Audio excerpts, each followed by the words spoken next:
Goku and Arale had spent some time in the encampments of Bora and Upa.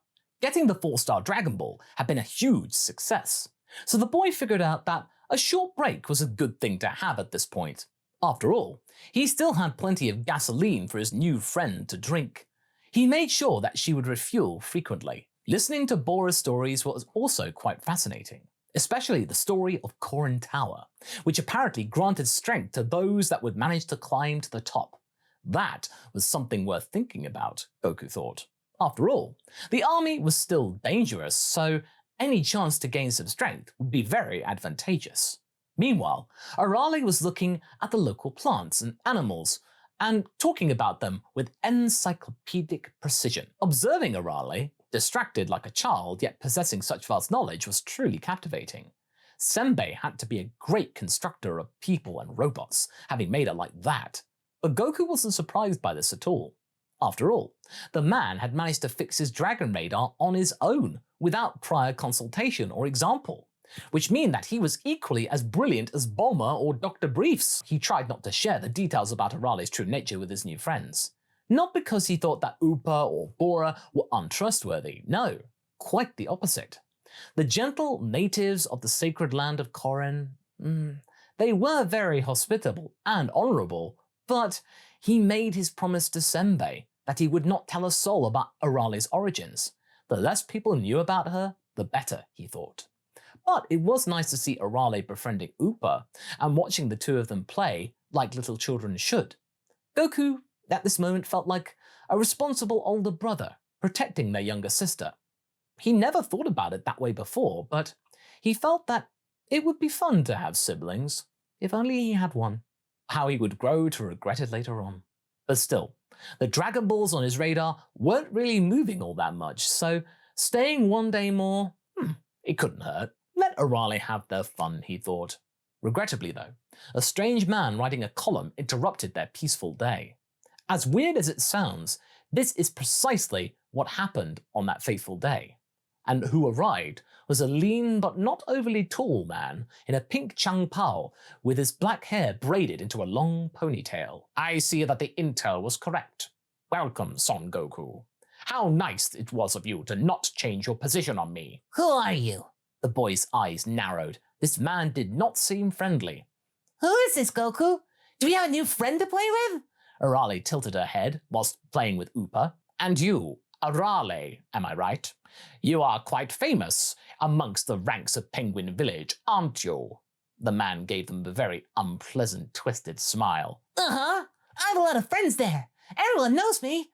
But we don't know your name, sir. What's your name? Careful, Arale. This man doesn't look like a friend. Goku stepped in front of his new friend whilst Bora grabbed his spear and came closer as well. Hold on. Let's not do anything that we might regret later on, shall we? Allow me to introduce myself. I am Mercenary Tao, and I am an assassin. Arale blinked twice, surprised. Wait, according to the word's definition, assassins are paid to kill certain high-value targets. Yes, my, you are quite a smart young lady. The expression on the android girl's face changed to slight anger, at least as much anger as she was possible to produce. That's a pretty mean line of work, mister. You better change it or I'll play tag with ya. Let me deal with him. Bora looked at both of them. It is my duty to guard the sacred land of Korin. I think I can handle him. Goku was highly alert. Oh, how cute. All right, show me what you've got then, warrior. With a gesture, Tao ignored Goku and invited Bora for the challenge. As said warrior charged at the assassin with the spear, the shorter of the men simply caught it. It was very shocking for everyone concerned. It was as if Tao suddenly locked the weapon in place, with Bora being unable to move it or move it back.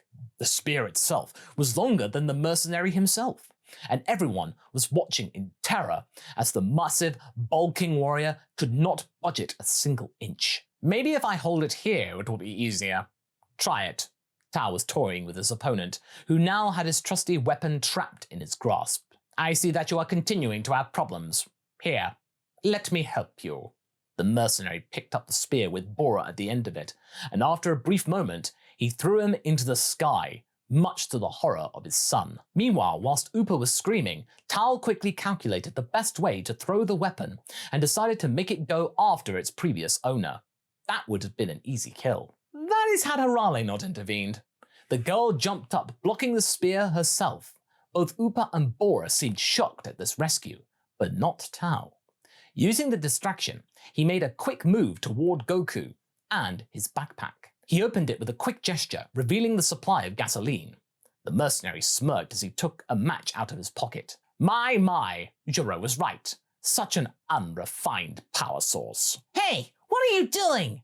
Goku didn't have time to react when Tao disappeared behind him and the match collided with his backpack. Panicked, the boy tried to drop his things, but it was too late. The explosion threw him away like a rag doll. Then the mercenary was gone, nowhere to be seen. Goku! Screamed Arale, running for him.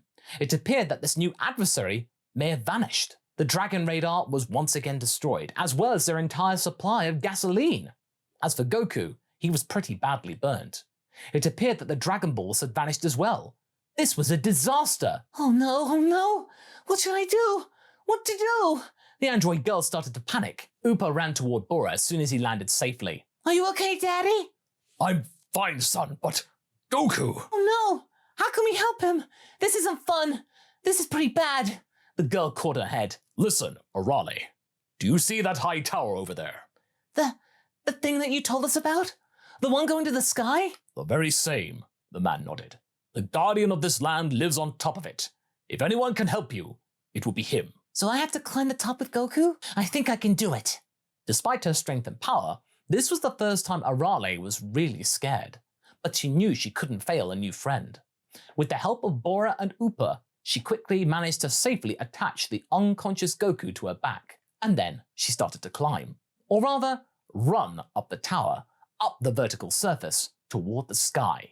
Usually, Arale was peppy and happy-go-lucky, but this time, she was uncharacteristically serious. Maybe this change of mood was what was holding her back, as she almost fell down a few times. This was new territory for her. If she were going on her own though, this would have been easier, but she was carrying a badly damaged Goku along. It's not like he was heavy or anything, but she had to be really careful. Like she were holding a baby bird that was badly hurt that she really desperately wanted to save. The whole journey took her longer than anticipated, and she started to feel low on energy. This felt terrible. What if she ran out of gas halfway up the pole? Then both she and her friend would plummet down to meet their fate. No, she had to prevail.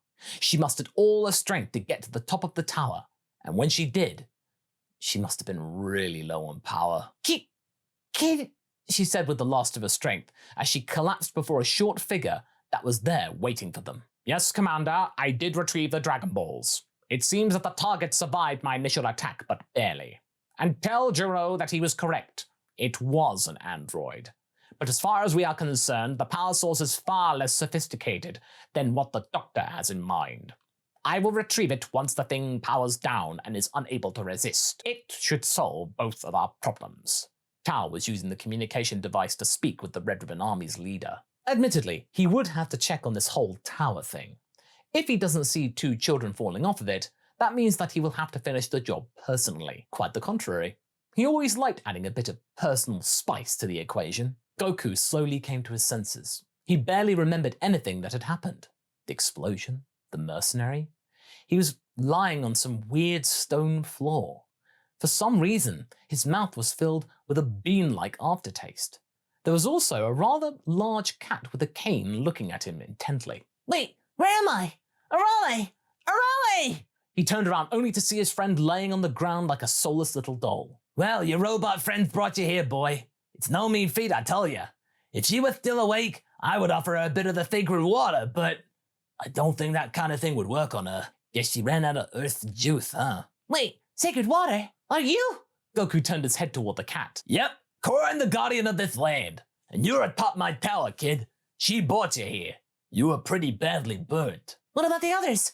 Upa, Bora. They're okay, don't you worry, thanks to this little mechanical doll over here. But it seems that the bad guy got the jump on you. Oh no, Dragon Balls! He took them! And the radar! He looked in his pockets. It seemed that Arale had taken what had remained of the thing and put it inside of his clothes. Maybe Senbei could repair it again once he brought back Arale. I need to go back. Arale needs gasoline. Can you give me some of that sacred water? I could use that power to fight the Tao guy. Well, technically you haven't reached my tower on your own. Goku was slightly annoyed by the cat's reaction. There are the lives of my friends at stake. I'm pretty sure I can go again. I left Uber and Bora unattended. Aren't you supposed to look after them? How did you allow that to happen? So you think you're worthy of my waters, kid? The cat's expression didn't change. Yeah, I needed to save everyone. Well, that sounds pretty noble, kid. Go ahead, take a sip. What? For real? Sure, why not? Korin turned away, pointing at the flask. As Goku started to climb on the ornament housing the bottle, the cat moved quickly, smacking him with his staff and making him fall down. Hey, what's the big idea? You said I could. Yeah, you can. Go on. Goku attempted to have another sip, but once again he was thwarted. What are you doing? This is not a laughing matter. I'm deadly serious, kid. If you want the water, you have to get past me. The young boy decided to try one more time, and yet he failed again. This time the cat used his staff to hook the bottle. Come on, it's right here. Take it. The boy charged upon the opponent, with Korin dodging skillfully. He was really starting to get angry at this point. Not only had he let his guard down, which caused his friends to be in danger, but this lying, deceitful cat thing was toying with him. After many exhausting hours, Goku seemed absolutely parched. You see, the problem here is that you are reacting instead of anticipating my actions. Learn that, and you'll get your water.